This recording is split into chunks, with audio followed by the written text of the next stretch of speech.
I did this for money. I acted alone. His arrest sent shockwaves through the community. In February of 2025, in Ilorin, Kwara State, a 24-year-old woman named Hafso Yetunda Lawal was one semester away from finishing her degree at the Kwara State College of Education. According to court records, she trusted a man in 2 different ways at once. She knew him as someone she was in a relationship with. Reports describe him as her Facebook lover. She also knew him by a title, Alpha, a cleric, a man other people in the community treated with respect. Both of those things, the relationship and the religious standing, turned out to be a performance. On February 10th, 2025, according to court testimony, Hafso attended a friend's baby naming ceremony. At some point that day, she went to visit Abdul Rahman Bello at his residence in the Olunlade area of Ilorin. She did not return. What happened inside that residence was established through a video-recorded confession Bello gave, which was tendered as evidence at his trial. In that recording, according to court reporting, Bello stated that after having sex with Hafso, he choked her to death, then dismembered her body because he needed human hands for money ritual. That was his first account. Later in the trial, according to multiple outlets covering the proceedings, Bello changed his story. He told the court Hafso had died of an asthma attack during or after sex, and that he dismembered her body out of fear and confusion, not intention. He also told the court he'd loved her and intended to marry her. Justice Hannah Olushola Ajayi rejected both of those later claims. In her judgment, she stated that Bello's account showed a preconceived intention to kill Hafso for money ritual, and specifically that his claims of love and marriage were, in her words, concocted to deceive the court. We report that finding, because it's the court's conclusion, based on evidence we don't have independent access to relitigate. What the evidence itself included, according to police testimony from Inspector Ayodele Aziz of the state CID, was substantial. Hafso's severed hands, preserved in a bucket in Bello's room, a container filled with blood, a cutlass, her personal belongings, charms, a consultation table and book, the tools of an informal spiritual practice operating with no license, no oversight, and, it turned out, no accountability until a court forced it. Additional remains were later recovered from a government dump site nearby.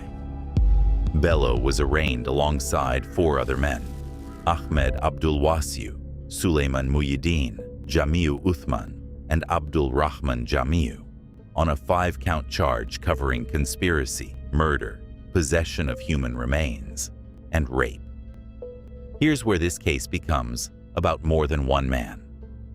The trial ran 4 months. At its conclusion, on July 31st, 2025, Justice Ajayi delivered 2 very different outcomes in the same courtroom. Bello was found guilty of murder, sentenced to death by hanging. He was also found guilty of possessing human remains and blood, receiving an additional 10-year term. He was acquitted specifically of the rape charge. The 4 other men arraigned alongside him were fully discharged and acquitted of every count. The court's stated reasoning was direct. The prosecution had not established their connection to the crime. Sit with that for a second. 5 men arrested together on the same set of charges in the same investigation. 1 convicted on his own confession and physical evidence. 4 released because the evidence against them, specifically, wasn't there. That's not a loophole. That's the justice system holding an evidentiary line even in a case this disturbing, refusing to let proximity to a horrifying crime substitute for proof. It's worth naming as a genuine institutional success, sitting right next to an institutional gap. Because here's the gap. Nothing in Nigeria's regulatory structure tracks who calls themselves a cleric, an alpha, a spiritual consultant, or any similar title. Anyone can claim religious authority. There's no licensing body, no oversight mechanism, no way for a community to verify that the man running a consultation practice out of his home is who he says he is. Bello's title bought him trust that had nothing to do with whether he'd earned it. The Emir of Ilorin, Ibrahim Sulu Gambari, issued a public statement after the verdict, calling the killing pathetic, unfortunate, regrettable, and worrisome, and urging parents and guardians to be more vigilant over their children. That's a real and understandable response.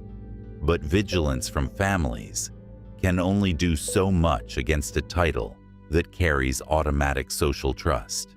This isn't the first time this channel has covered a case built on that exact belief system. The idea that human remains, obtained a certain way, can be converted into wealth.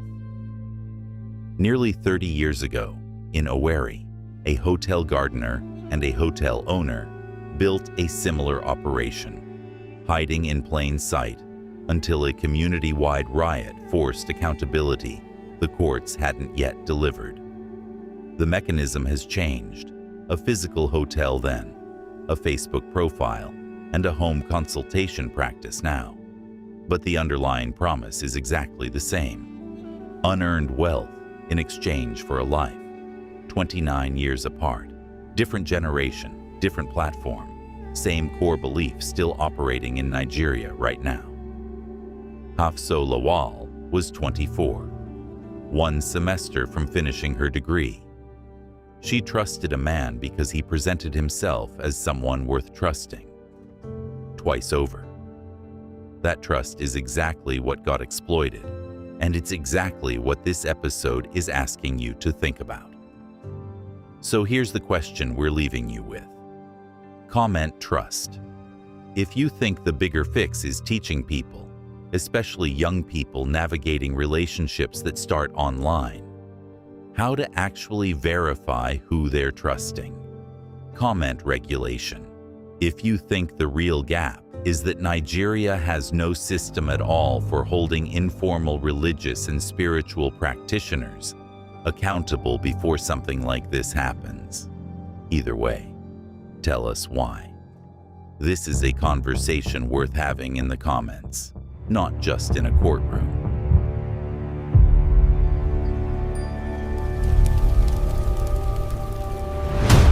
Every crime has a surface story that everyone talks about, and a dark truth underneath that nobody wants to say out loud.